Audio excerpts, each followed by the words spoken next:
Ladies and gentlemen, please welcome our beloved Mukesh sir with a huge round of applause. A very good afternoon, everyone. And before me, all the speakers were having so many stories and very touching. And I was really very emotional after hearing all those. Everyone has a story, right? Some people fight with certain things, and some people just live with it. According to me, as humans, we should be very, very sensitive about ourselves as well as for the others. I was born in Delhi, brought up in Bihar. I completed my class 10th examination from a very small school in Bihar in Rohtas district. I don't know how many of you have heard this name.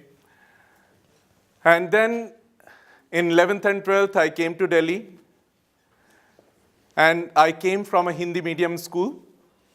So in Delhi, it was very difficult for me. I got a school. After 1.5 months of struggle, I kept moving from one school to another school and finally got into one government school. My school pass percentage was very, very low. And it was an English medium school. When I started attending classes, it was extremely tough because whatever they used to speak, it used to go above me. Except mathematics, everything was very difficult for me. Anyways, somehow those 2 difficult years passed, and I got in college and joined BSc Computer Science. That was the first year of Delhi University. I am from the first batch of Delhi University BSc Computer Science. That year, Delhi University introduced this course, and I joined that. When I used to college, I used to sit at the last desk because I was very scared. Somebody will ask me something. It will be very difficult for me to answer because they will be asking something in English, and it will be extremely tough for me. Time passed. After 3-4 months, we had a test conducted for programming. I was able to manage extremely good marks in that because it was not requiring much of English. And my classmates came to know that this person knows programming a little bit. So they started approaching me. They started putting questions, and I was able to answer. That is how my journey of sharing knowledge started. Slowly and gradually, almost all the science faculty, all the science students started coming to me, started approaching me for different kind of problems, and somehow I was able to solve them. I went to college. I finished my college in 1987 and then went for my post-graduation in Banaras Hindu University. Did MSc Mathematics from there. And then I thought I will join a company and I'll become computer programmer. I was very keen in developing software at the time, today also. I joined NCERT while the process was on for interviews and tests in various companies. I worked on Integrated Education for Disabled Children project in NCERT. I developed some software for them, which was basically for disabled children who were not able to speak properly and hear properly. So I created some tools in Hindi for them. Somehow I didn't see them live anywhere after I left NCERT. Then I joined Delhi Public School, R.K. Puram in 1990. That was the year when my interviews were going on and I was getting a lot of calls. My first year was amazing because I had a lot of classes to teach and I used to stay back in school and I used to just try some codes. And during that time only I developed a software called Timetable Management System. Till date, the school is using the same, right? However, we have come out with some more softwares, but we are still on the old one because everyone is so comfortable using that simple code. So I started developing different types of software for school. And after completion of first year in school, I got a very good offer, very fascinating offer. It was with a salary almost 25 times more than what I used to get here at that time in 1991. I was very happy and very thrilled, and I thought that my life will change from now. I'll be working for a multinational company, and my dream has come true. The same day when I got the offer, one child came in the school and touched my feet. It was a shock for me because at the age what I had at that time, somebody touching your feet was a very, very different kind of experience. Believe me, I still feel that touch. That changed my life. From that day, I stopped thinking that I should go and work at the back end in software company and develop software where no one is going to interact with you.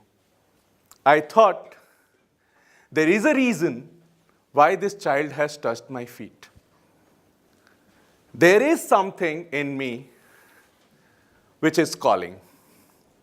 I just took that letter out of my pocket and put that letter in one of the dustbin in the school after tearing it in 200 pieces. I never regret that because after that, the life became very different from me. I started working with more energy, and I thought whatever I know, I will share it with more and more people. Luck favored me.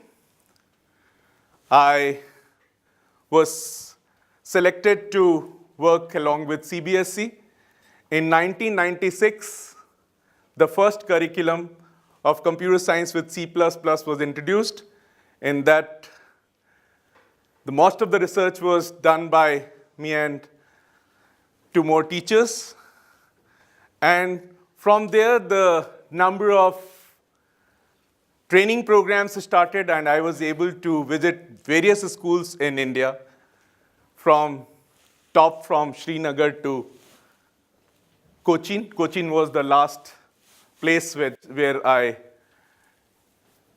went for training. And in 1999, a new course was introduced with the name Informatics Practices. And then one new course was introduced in CBSE with the name Multimedia and Web Technology. So all this went along with a lot of efforts of teachers from Delhi and NCR. And after that, I continued my journey of sharing my knowledge, sharing ideas, whatever comes to me. I never keep it to myself. And I'll suggest all of you, if you have learned something today, make sure you share it. Because as soon as you share something with others, you become empty-headed, right? Then you are ready to learn more.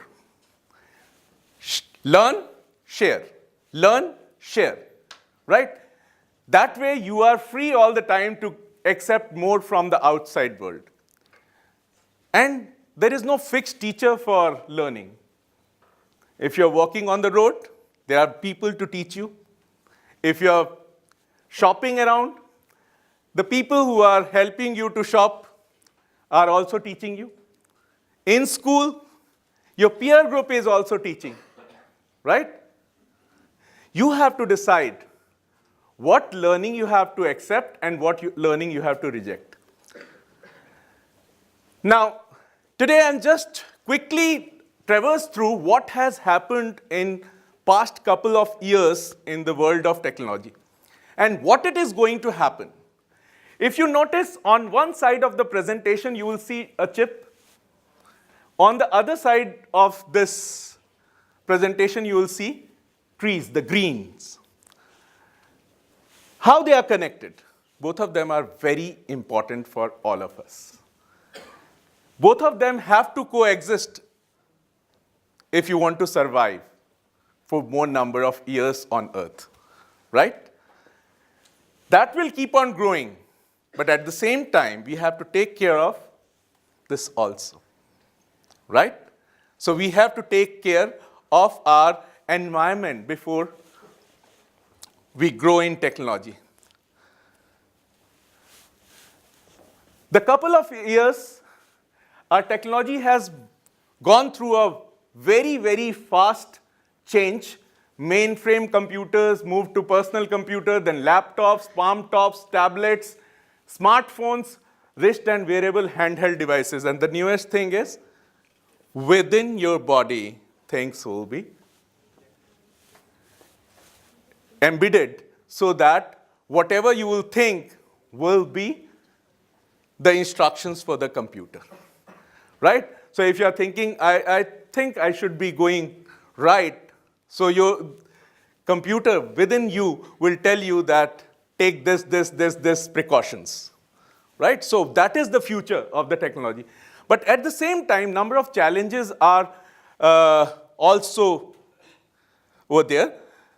And in last couple of years, if you see in the world of communication, if you talk about 3000 BC, papyrus and drums, horns used to communicate from one part of the place to another part of the place. I hope all of you have heard about this, that people were not having any communication medium. So what they used to do, they used to play drums in a particular rhythm so that the other part of the place is aware that this is what, some danger is there or some happy message is communicated, right? And from that time, we moved to the courier, first postal system, heliograph, then first newspaper came in the 59 BC, and in first pen, that is also one of the way of communicating, right? So that came in 1000 AD, and then 1838 AD, first telegraph was introduced. Then 1848, first radio came, and then now we are on late 2000s. We had 3G mobile phones, and now we are on 4G. And very soon you will be having devices which will communicate faster, as fast as you are in the real time. That means somebody is sitting next to you, is communicating with somebody in US, and they are doing some operations which are real time in the real place, right? So that is what is going to be the future. So if you have seen the Star Trek, how many of you have seen that old serial Star Trek? Very few of you. In Star Trek, there was a system where you used to go and stand and you were transported to another place. I think that is also going to be the time to seen by the next generation who is sitting in front of me right now, right? So this is all going to be possible with the help of the growing technology. Coding moved from simple high-level languages to the scripting type languages. Open source got introduced, cloud computing happened, and then mobile computing happened. So all this is growing day by day. But what we need to remember, we need to think of technology as a tool and services. we should never start thinking that technology is going to rule us. We will be always ahead of the technology. Means if technology has been developed by somebody, and that somebody is no one but the human brain, right? So if, I don't know how many of you know that your brain is the only mechanism through which real random number can be produced. I hope all of you know this. Any random number which is produced by computer will be using some formula at the back end, so it is always guessable.